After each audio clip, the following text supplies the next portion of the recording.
আসসালামু আলাইকুম। একটু প্রশ্নের সমাধান করব বিসিএস থেকে।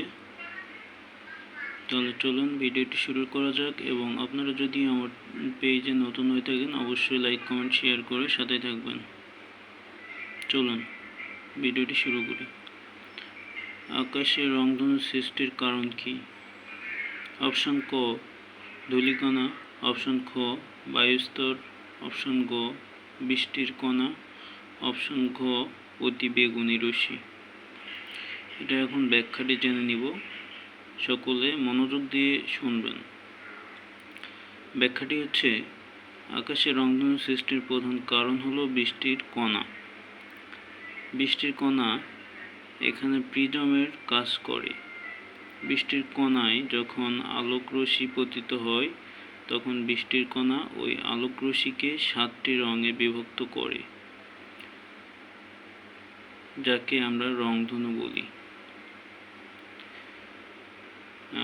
তো চলুন আপনাদের সুবিধার্থে আরেকবার রিপিট করি ব্যাখ্যাটি। আকাশে রংধনু সৃষ্টির প্রধান কারণ হলো বৃষ্টির কণা। বৃষ্টির কণা এখানে প্রিজমের কাজ করে।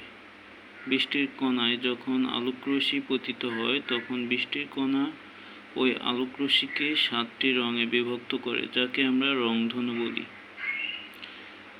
তাহলে সঠিক উত্তরটি হচ্ছে গ। আশা করছি সকলে বুঝতে পেরেছেন। ধন্যবাদ সকলকে। ভালো থাকবেন, সুস্থ থাকবেন। আল্লাহ হাফেজ।